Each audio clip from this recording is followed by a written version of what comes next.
मैं हूं आरती और आप देख रहे हैं आज तक 24 न्यूज। आइए रुक करते हैं खबरों की ओर।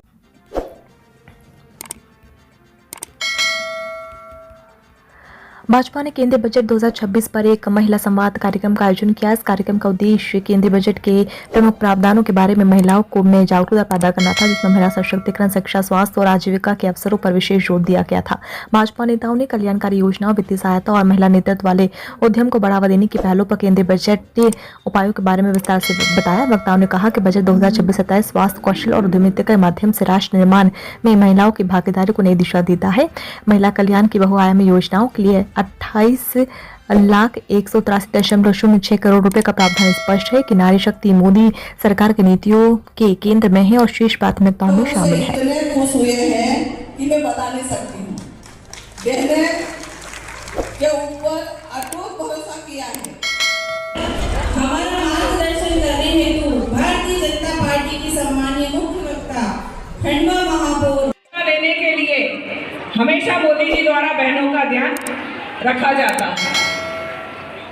आप ये भी देखते हैं कि आपकी जिले की जिला अध्यक्ष महिला हैं।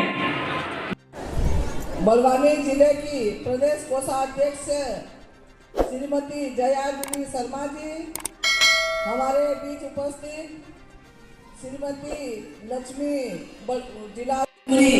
हम अपने बच्चों को तैयार करके स्कूल भेजेगी और पतिदेव का भी विशेष ध्यान रखती है बता। तो लाडली बहनें जो आई है ना, लाडली बहनें लखपति दीदी जो योजना बनी है, उज्ज्वला गैस योजना बनाई है, ये किसी के बस की बात नहीं थी। वो देश के प्रधानमंत्री देवतुल्य हमारे अपने सबके प्रधानमंत्री नरेंद्र मोदी जी का सपना था कि मेरी बहनों को मैं आत्मनिर्भर बनाऊं। महिलाओं पर भी आता है क्योंकि आप ज्यादा गृहिणियां हैं और घर चलाने में क्या क्या लगता है, और सरकार के द्वारा जब बजट प्रस्तुत होता है तो उसमें जो सुविधाएं दी जाती है, यदि महंगाई बढ़ती है तो वो भी आपके तरफ आता है और राहत मिलती है तो आपको भी राहत होती है। इसलिए इस बजट की खूबियों को बताने का काम बहुत अच्छे तरीके से आप कर सकते हैं। 2047 तक विकसित भारत का उसको मद्देनजर रखते हुए यह बजट पेश किया गया। यह ज्ञान का बजट है। ज्ञान से यदि हम अभिप्राय देखें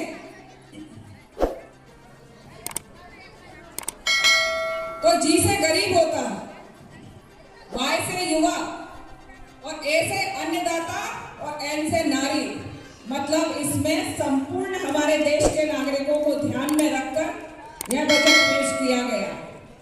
मोदी जी का लक्ष्य है कि सर्वप्रथम वो चिंता करते हैं तो महिलाओं की करते हैं। मेरे से पहले वक्ताओं ने जो बात रखी है, आप उसमें एक बार नजर डाल के देखें और ध्यान करें कि जितनी भी योजनाएं यहाँ पर आज गिनाई गई हैं, उसमें कहीं भी पुरुष वर्ग का नाम आया है क्या? आया है क्या किसी पुरुष का नाम कि भाई योजना, बेटा योजना आई कुछ ऐसी?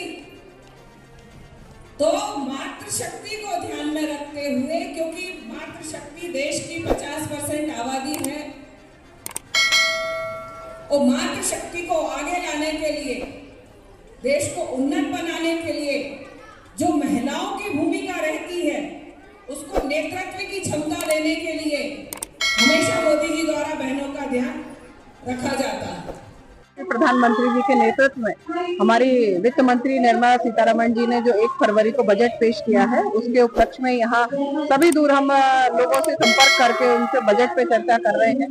और हम सभी जानते हैं कि निर्मला सीतारमण जी ने जो बजट पेश किया है वो युवा शक्ति के लिए, नारी शक्ति के लिए और संपूर्ण भारत के 140 करोड़ लोगों के लिए बजट पेश किया गया है, जिसमें सभी को ध्यान में रखकर यह बजट पेश किया गया है। इसमें किसी को भी नहीं छोड़ा गया, चाहे किसान हो, युवा हो, महिला हो, गरीब हो, तो सबको ध्यान में मद्देनजर रखते हुए यह बजट पेश किया गया है। और इसकी पूरी देश की जनता को खुशी है और सभी चाहते हैं कि जो मोदी जी का संकल्प है 2047 तक विकसित भारत का, उसको पूरा करने वाला ये बजट है और इस बजट से देश की प्रत्येक जनता खुश है। देश के प्रधानमंत्री सम्माननीय नरेंद्र मोदी जी के नेतृत्व में हमारे श्रीमती निर्मला सीतारमण जी ने 9वीं बार बजट पेश किया है और बहुत सराहनीय बजट पेश किया है। इसमें सभी हमारी महिलाएं, बच्चे, युवा और किसान के हित में ये बजट आया है। मैं मोदी जी को और हमारी निर्मला सीतारमण जी को बहुत बहुत बधाई देना चाहती हूँ। धन्यवाद। इस चैनल को लाइक, शेयर और सब्सक्राइब जरूर